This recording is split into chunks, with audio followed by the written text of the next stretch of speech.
Army chief Munir की हत्या को लेकर मोसाद के प्लान का पता लगाया और फिर इजराइल को एक धमकी भरा संदेश भेजा। इस संदेश में पाकिस्तान ने धमकी भरे लहजे में कहा कि अगर तुमने हमारे सेना प्रमुख या डेलीगेट्स को हाथ भी लगाया तो हम तुम्हें दुनिया के नक्शे से मिटा देंगे। अगर आसिम मुनीर पर या पाकिस्तान पर हमला होता मान लीजिए, तो क्या ये जो टॉक्स हैं ये वाकई सबोटाज खत्म हो जाती वहीं पर? ख्याल से अगर ये हमला होता तो टॉक्स सबोटाज तो बाद में होती, जो किसी भी हद तक जा सकता, किसी भी हद तक। इसराइल ताक में था लेकिन पाकिस्तान ने गेम पलट दी। फील्ड मार्शल को कैसे बचाया? इंडियन सहाफी की तहलका खेज रिपोर्ट। पाकिस्तान ने किलर मास्टर इसराइल के ही हाथ पांव बांध दिए। इंडियन मीडिया में कोहराम मच गया था कि दुनिया के जाने माने इन्वेस्टिगेटिव जर्नलिस्ट खोजी पत्रकार पेपे एस्कोबार ने एक बड़ी खबर ब्रेक की जब ईरान और अमेरिका के बीच स्विट्जरलैंड में डील हो रही थी। अब एस्कोबार दुनिया के हर बड़े चैनल पर देखे जाते हैं। इनका यह कहना है, पेपे Escobar alleged that Israeli intelligence agency Mossad plotted to eliminate Pakistani military chief Asim Munir and the country's delegation in Geneva during Iran talks। कि जब ईरान के साथ बातचीत हो रही थी तो आसिम मुनीर जिस डेलीगेशन को लीड कर रहे थे जिनेवा में, उस पर हमला बोला जाना था। लेकिन ये सूचना या ये खेल जो था कहीं ना कहीं पकड़ा गया और पूरी की पूरी साजिश बेनकाब हो गई। ये पेपे एस्कोबार दावा कर रहे हैं। अब एक्सपर्ट्स का कहना है कि ये हमला इसलिए किया जा रहा था पाकिस्तानी डेलीगेशन पर ताकि ईरान और अमेरिका की जो बातचीत हो रही है, जो डील हो रही है, इसको तोड़ा जा सके। और इस डील के तोड़ने के पीछे नेतन्याहू का ही मकसद था। नेतन्याहू को पहले दिन से ये डील पसंद नहीं थी। वो बार बार ऐसा कुछ कर रहे थे, चाहे वो लेबनान में युद्ध कर रहे हो या ट्रंप पर प्रेशर डाल रहे हो या इजराइल लॉबी जो है अमेरिका पे प्रेशर डाल रही हो, वो इस डील के खिलाफ थे और नहीं चाहते थे कि ईरान और अमेरिका के बीच में समझौता हो जाए। अब नेतन्याहू का जो खेल था ट्रंप को इसलिए बुरा लगा क्योंकि जनरल आसिम मुनीर ट्रंप के ही आदमी हैं। एक तरह से कुछ लोग उनको ट्रंप का इन्फॉर्मर तक कहते हैं कि जो कुछ ट्रंप ईरान को कहलाना चाहते हैं वो आसिम मुनीर के थ्रू ही कहते हैं। तो जाहिर तौर पे अगर कोई अपना आदमी है और उस पर हमला जो है इजराइल कर रहा है तो बुरा तो लगेगा ट्रंप को। और ट्रंप को जब बुरा लगता है तो वो और भी ज्यादा भला बुरा कहते हैं। उन्होंने तो यहां तक कह दिया नेतन्याहू को कि नेतन्याहू गलत आदमी है और अगर मैं साथ ना देता, मैं दखल ना देता अगर ईरान युद्ध में, तो ना सिर्फ नेतन्याहू तबाह होते बल्कि इजराइल तबाह हो जाता। ईरान इजराइल को तबाह कर देता। और ये बात उन्होंने एक टीवी चैनल पर भी बोलती। They would have blown up Israel. If it weren't for me, Israel would not exist today. उधर नेतन्याहू भी ट्रंप से बहुत खफा चल रहे हैं, एक तरह से झगड़ा ही आप कह लीजिए, और ट्रंप को हर मौके पर नीचा दिखाने की कोशिश नेतन्याहू कर रहे हैं। और मैं कह रहा हूं पहली बार हो रहा है। कुछ ही समय पहले नेतन्याहू ने यहां तक कह दिया कि उन्होंने ट्रंप से कोई ऑर्डर नहीं लिया। ये जो ईरान का युद्ध था दरअसल ये मेरी चॉइस थी, मैंने ही इस युद्ध को इनिशिएट किया है। मैंने सिर्फ ट्रंप को बताया था कि हम हमला करने जा रहे हैं, हमने ट्रंप से कोई आदेश नहीं लिया। यानी नेतन्याहू ये कहना चाह रहे हैं कि जो भी फैसला करते हैं वो खुद करते हैं, ट्रंप की परवाह नहीं करते। अब दोस्तों कहां तो नेतन्याहू साहब और ट्रंप साहब मिलकर युद्ध कर रहे थे, ईरान से मोर्चा ले रहे थे, और कहां दोनों में ही लड़ाई हो गई। जाहिर तौर पर इसका लाभ 100% लाभ फायदा अब ईरान को मिल रहा है। अगर हम देखें तो ईरान की सिर्फ एक जीत नहीं हुई है, 3 बड़ी जीत ईरान के खाते में गई है। मिसाल के तौर पर ईरान ने भी कोशिश पिछले 30-35 वर्षों से लगातार की, लेकिन इजराइल को आइसोलेट नहीं कर पाया। पहली बार मुस्तफा खामनाई के नेतृत्व में ईरान ने आज इजराइल को पूरी तरह अलग थलग कर दिया, पूरी तरह आइसोलेट। भाई एक चीज मैं जानना चाह रहा था, आप तो पूरी जड़ तक इस पूरे मामले को देख रहे हैं, क्या वाकई ट्रंप और नेतन्याहू में अब जबरदस्त अदावत है?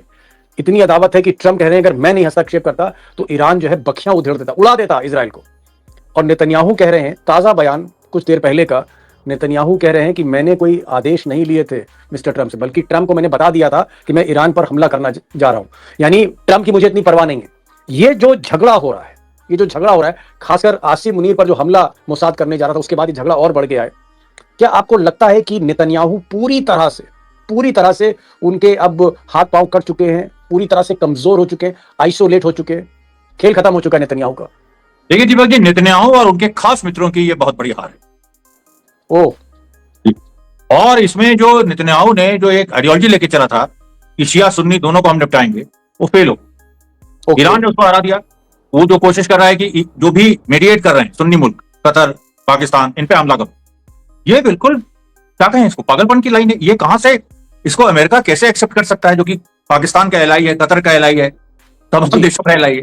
जेडी वैंस अभी स्विट्जरलैंड में थे, क्या उनके सामने जो पेपे एस्कोबार ने रेवलेशन किया, क्या उनके रहते मोसाद मार देता आसिम मुनीर को? मतलब ये तो ऐसी बात हो गई कि मतलब दुनिया में कुछ है ही नहीं इजराइल के सिवा। इजराइल को ये गलतफहमी हो गई। नहीं, लेकिन मुझे एक चीज बताइए कि क्यों जो है वो नेतन्याहू चाह रहे थे, क्योंकि जो नेतन्याहू चाहेंगे वही मोसाद, उनकी खुफिया एजेंसी चाहेगी। मोसाद स्विट्जरलैंड में जहां ये बातचीत हो रही थी ईरान के बीच में और अमेरिका के बीच में, वहां पर वो आसिम मुनीर या पाकिस्तान पर हमला क्यों करना चाह रहे थे? मोसाद आसिम मुनीर पर हमला करके उसको हासिल क्या होता? इसमें दीपक जी देखिए, मैंने आपको पहले भी इस मंच पे मैंने कहा है, मोसाद के पास कैपेबिलिटी है, वो एक ही चीज उसके पास है, असैसिनेशन करने की कैपेबिलिटी। अब यहां पर इजराइल की चिड़ यह है कि ईरान के खिलाफ कुछ कर नहीं सकता इजराइल, लेबनान से उसको विड्रॉ करना है। अब बचा क्या उसके पास? गाजा में ऑलरेडी ट्रूस चल रहा है, वेस्ट बैंक को एनेक्स करेगा, ये करेगा, तो उसमें तो सुन्नी मुल्कों से सीधे भिड़ेगा वो। तो उसने पाकिस्तान को एक असैसिनेट करके, एक तो ये जो ईरान से समझौता अमेरिका का चल रहा है, इसको डिरेल कर दो, इसको खत्म कर दो, सैबोटाज करो, इसको सबोटाज कर दो। और अभी शहीद इमाम खामनेई का फ्यूनरल होने जा रहा है, उसके पहले ही कर दो, तो उसके बाद फिर एक तरह से मतलब फिर से माहौल गर्म हो जाए, फिर से जंग हो जाए। यही तो इजराइल चाहता है। क्या आपको लग रहा है कि अगर मान लीजिए, अब तो खैर पाकिस्तान का भी रिएक्शन आ गया कि ऐसा कुछ नहीं था, और जब चीजें जो है वो विफल कर दी जाती तो ऐसे कहा जाता है, लेकिन खबरें इस तरह की भी आ रही हैं कि हमला तो करने का पूरा इरादा था, साजिश थी, विफल हो गया, एक अलग बात है। अगर आसिम मुनीर पर या पाकिस्तान पर हमला होता मान लीजिए, तो क्या ये जो टॉक्स हैं ये वाकई सैबोटाज खत्म हो जाती वहीं पर? अगर ये हमला होता तो टॉक्स सबोटाज तो बाद में होती। मुझे लगता है अमेरिका इजराइल में कोई बड़ा झगड़ा हो जाता है, जो किसी भी हद तक जा सकता था, किसी भी हद तक। जी हाँ, क्योंकि इस समय जो पूरी सिचुएशन है, ट्रंप को बस एक ट्रिगर चाहिए कि वो नेतन्याहू को की गर्दन पकड़ ले, ये वो चाहे। और जेडी वैंस उनका आदमी है, उनको जेडी वैंस को भेजा गया। जेडी वैंस के पीछे केवल ट्रंप नहीं है, पूरे अमेरिका का सिस्टम है, तो ये चाहता है कि ईरान के साथ किसी भी हाल में समझौता हो। तो आप सोचिए, अमेरिका के सिस्टम से नेतन्याहू भिड़ रहा है। एक चीज और जानना चाहता, ट्रंप ने बाकायदा कैमरे पर इंटरव्यू दिया है और उस इंटरव्यू में कहा है कि अगर मैं हस्तक्षेप नहीं करता, मैं दखल नहीं देता, तो ईरान अब तक इजराइल को उड़ा चुका होता। इसमें आपको लगता है कितनी सीरियसनेस है?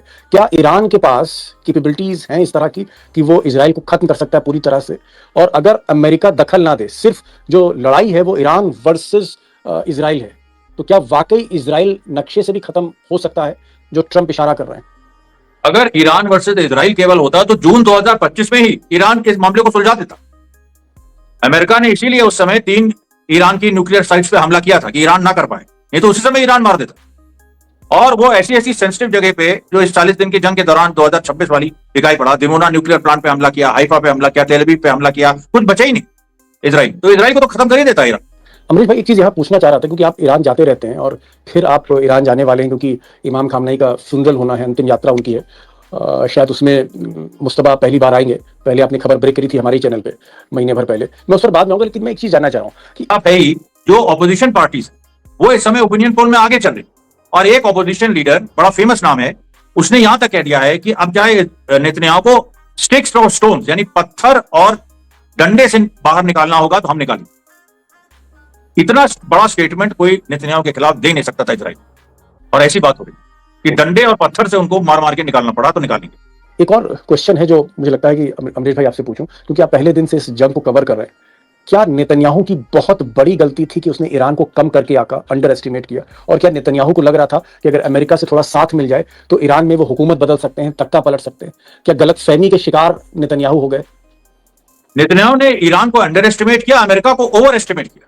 के कैलकुलेशंस गलत थे, उन्होंने ईरान को अंडर एस्टिमेट किया, कमजोर आका, और अमेरिका को बहुत ज्यादा ताकतवर आंक दिया, ओवर एस्टिमेट कर गए। तो एक तरफ वो ओवर एस्टिमेट कर गए अमेरिका को, और दुश्मन को अंडर एस्टिमेट कर गए। उसका नतीजा ये हुआ कि ईरान आज जीत का जश्न मना रहा है, मुस्तफा खामनेई जल्दी सामने आने वाले हैं, और नेतन्याहू और ट्रंप के बीच में 36 का आंकड़ा है, दूरियां तेजी से बढ़ रही हैं। एक बड़ी गलती मोसाद ये कर गया नेतन्याहू की कि वो पाकिस्तान पर हमला करने जा रही थी टॉक्स को सबोटाज करने के लिए, और इसने कहीं ना कहीं और ज्यादा दूरियां बढ़ा दी हैं, क्योंकि आसिम मुनीर एक तरह से आप कह सकते हैं उनके इन्फॉर्मर हैं, ट्रंप के बहुत करीब हैं, सारी खबरें मिलती हैं उनसे, और बहुत ज्यादा गुस्से में। इसीलिए ट्रंप ने कहा है कि अगर मैं दखल ना देता तो ईरान कब का इजराइल को उड़ा चुका होता। बहरहाल देखते हैं क्या होता है, लेकिन एक चीज है कि मिडिल ईस्ट में अब डंका जो है वो मुस्तफा खामनेई का बज रहा है।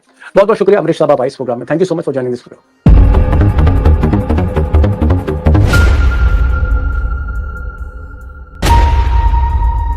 अच्छा हैदर, ब्राजीलियन जर्नलिस्ट ने एक इंटरव्यू दिया है मारियो नोफाल को, उसमें कहा है कि पाकिस्तान की जो टॉप लीडरशिप है और बिलखुसूस जिन्होंने मुज़ाकरात में एक रोल प्ले किया है, उनको बहुत बड़ा थ्रेट था। वो क्या कहानी है, इंटरव्यू में क्या कहा? बेसिकली मारियो नोफाल को इंटरव्यू दिया है पीपीएस के बाद। पीपीएस के बाद जो है ये ब्राजीलियन जर्नलिस्ट है और इसके साथ ये जियो पॉलिटिकल एनालिस्ट भी है।